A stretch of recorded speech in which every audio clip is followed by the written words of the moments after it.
Because, of course, we are meeting at a time when a lot of people expect tumultuous change. The world is looking for direction.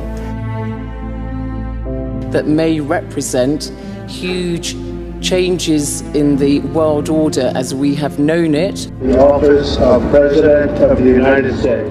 Donald Trump, soon to be installed at the White House, has said the kind of movement that brought him to power has never been seen before in the world. He's defining a clear path for himself. Today we're actually seeing what our new world order might look like.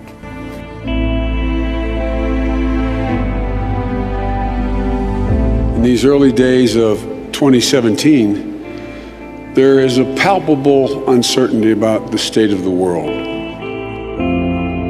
Right at the beginning was Dr. Kissinger talking about the disintegration of the old order as we understand it. Even more important today than they were then, because now we need a concept of world order that is, for the first time in history, that all parts of the world can directly affect all other parts. How do you see the current climate? I think there is no question that we are at quite a unique point in time. I've not seen anything like the situation we are in my lifetime. The changes certainly brought by technology are only going to accelerate. Think about the technology we have today and add on. A lot of people, I think, would like to just pretend it's not happening and reject it.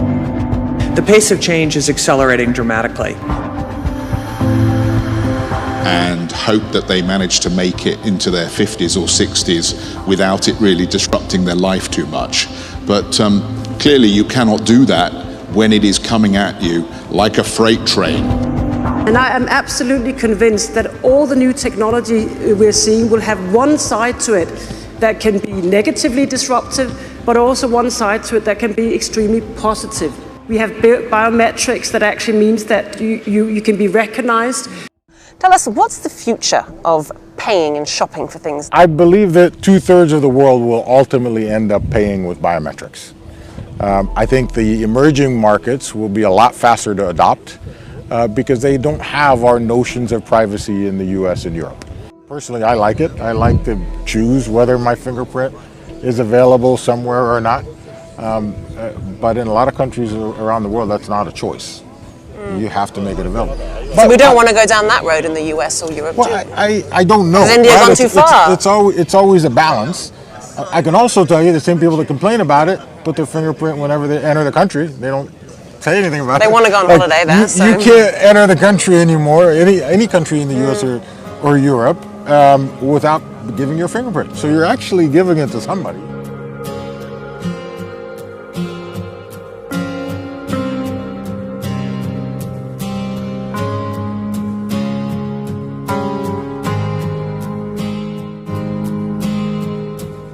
We know that the millennials and newer generations are actually a lot less concerned with privacy than the older generations.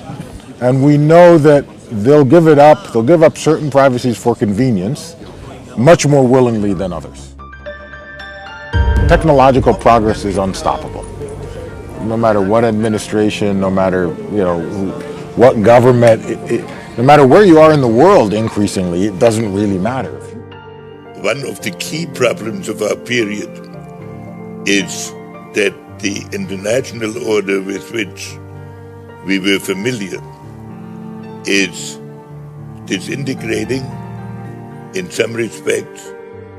Of how we can really create, I would say, a new world order. I would start by saying that we live in a dangerous world. We see a proliferation of new conflicts. Old conflicts seem never to die. Conflicts are becoming more and more interlinked, more linked with the new threat of global terrorism. That today's wars are wars that nobody wins. Everybody is losing. In the fight for Mosul. About a region that is really witnessing shifts and changes. Every time we call them unprecedented, we get even more outlandish moments. Russia and Turkey have carried out joint airstrikes on Daesh. This is the first time that Russia and Turkey have joined forces in such an operation, and 9 Russian fighter jets and 8 Turkish warplanes are involved in this operation. And this operation is yet another sign of increased cooperation between Russia and Turkey in Syria. And in a world as fragile as today, of course, it doesn't take much to flip something. You know, the butterfly phenomenon. Now we have it. It's so fragile, it doesn't take much. A single event can change everything. Is, of course, too many involved. In the years before '89, it was a relatively clear set world. Practically 2, maybe 3 powers of relevance, and you knew who to call to solve the issue. Who to call today. The potential for CRISPR is described in the recent issue of The New Yorker. The story is called Rewriting the Code of Life. Could be a revolutionary advancement. One of the most significant developments in this field is the newly discovered ability to modify the very genes in our DNA. And I want to quote a line from your story. You say that Esveld directs the, quote, Sculpting Evolution group at MIT, where he and his colleagues are attempting to design molecular tools capable of fundamentally altering the natural world. I mean, that is a pretty extraordinary set of ambitions. But also, you may want to make a baby taller, faster, smarter, so the potential for taking advantage of it is clearly there. So what are the possibilities of connecting our bodies to the internet? Well, the Internet of Things, we all see it, right? Our toaster, our refrigerator can be connected, but over and over, we're seeing more devices that people are wearing. I could not be prouder of the transformation that's taken place in our society just in the last decade. This is the January issue of National Geographic, and it is called Gender Revolution. Debate tonight in Thousand Oaks. The school board there will talk about whether to teach children about the accomplishments of the LGBT community in the classroom. Showing a range of people who are describing themselves and describing their gender in different ways. You know, bigender, non-binary, transgender, and pretty much everything in between. Dunn was responding to a parent who was questioning his perceived hesitation regarding the FAIR Act. And this is Jonathan, who is 8, who identifies as both a boy and a girl at the same time since he's been 2.5. And this is taken in a place that is much more accepting than the last picture that we saw. This is taken at California's Bay Area Rainbow Day Camp, where kids can safely express their gender identities. And here he is pretending he's a unicorn as well. So it's a state law which compels public schools to teach the contributions of people with disabilities and those within the LGBT community. Dunn responded by writing, in part, "If I ignore my Christian beliefs, what happens to my soul when I die? Where I spend eternity is far more important to me than being a school board trustee." It's interesting because it conflicts a little bit with this idea that I am a girl when they're little boys. It's just social circumstances push people in one direction rather than another. Safe space is invading college campuses. A new college trend to create these safe space areas where students can be sheltered from opposing views. Right here in Southern Oregon, the Oregon Cabaret Theater was flooded with people concerned about Trump's presidency tonight.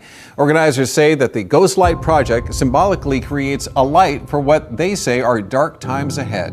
Some university boards and administrations now bow to pressure groups and shield students from these ideas through safe spaces, code words, and trigger warnings is, in my view, a terrible mistake. It's a moment for the entire national theater community to make a pledge to not only be safe spaces, but brave spaces. One of the most dangerous places on a college campus is the so-called safe space, because it creates a false impression that we can isolate ourselves from those who hold different views.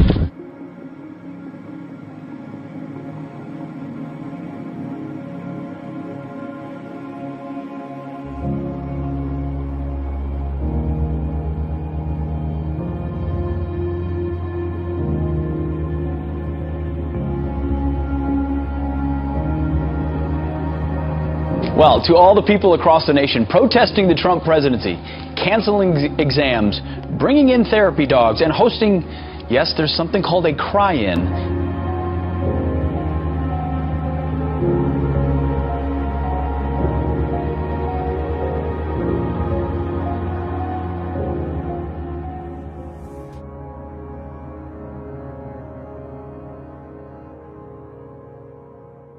A mystery in the water in St. Petersburg tonight. Something is killing pelicans and making other birds sick. And biologists have no idea what's killing them. This year is different, killing birds too. But the thing is, we've never seen birds die. It's a marine mystery. Scientists are trying to figure out what's causing a record number of humpback whale deaths in Hawaii this season. It is higher than usual.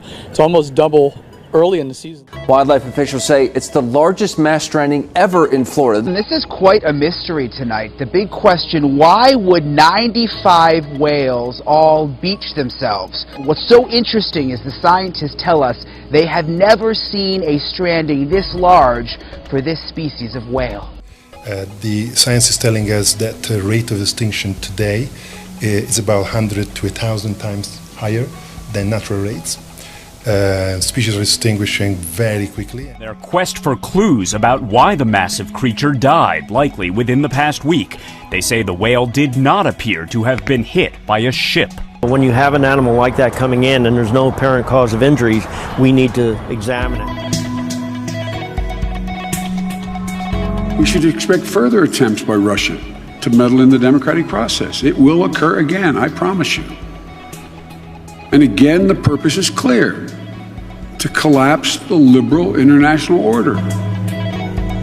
Together, we will determine the course of America and the world for many, many years to come. But we are transferring power from Washington, D.C., and giving it back to you, the people.